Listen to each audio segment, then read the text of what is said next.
It is always good to see you, Minister. I'm always grateful, and your busy time when you find time for us. But now that we've got this plan in place, what's your back-of-envelope numbers for what you think Italy might request or require?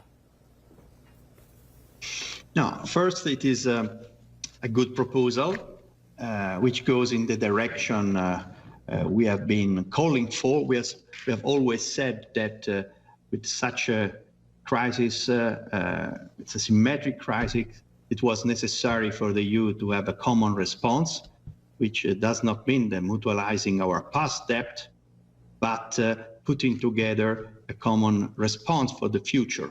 So it is important that now the Commission has proposed to borrow together on the markets resources for our common policies, which is necessary to enhance our economy, our resilience, and protect our single market. And we will, of course, engage in the negotiation, right, which should lead to an outcome which is ambitious. So the idea that this balancing between grants and loans, is it your feeling that there should be more grants than loans?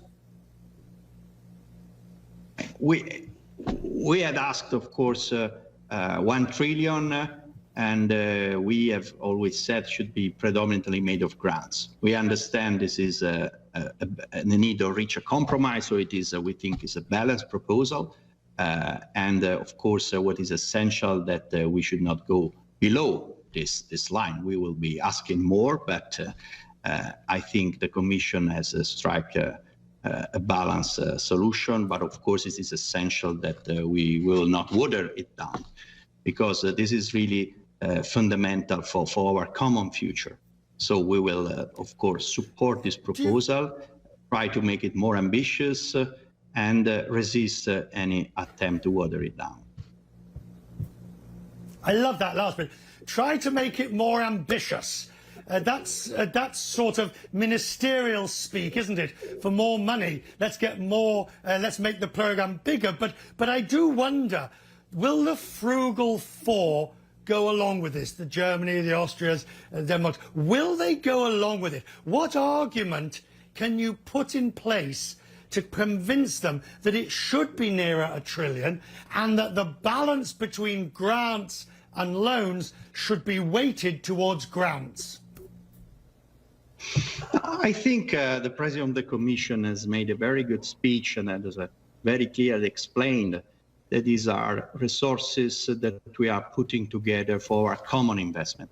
We have a very integrated economy, a well-functioning single market, integrated supply chain. So we need really to protect this common asset and to bet on the future. So it's resources invested on our common future, and I'm sure everybody will understand that. Right, now, but do you at least feel vindicated that the argument that you and your government and Prime Minister Gualtieri put forward has won the day? I mean, at the end of the day, there will be grants that will be mutualised across the European community. That is the argument you have been fighting for some time. Indeed, but it's not that we are vindicated. It is the point that it was a right argument, because we are leveraging on our common future. Nobody is transferring money to anybody else.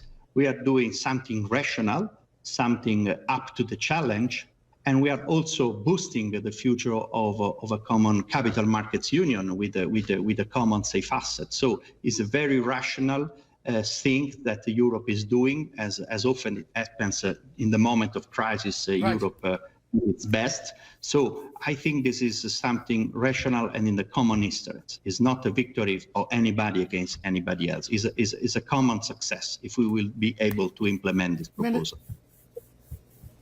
Minister, it's always good to see you. I'm so grateful. Thank you, sir. Busy days, and we're glad you give us time.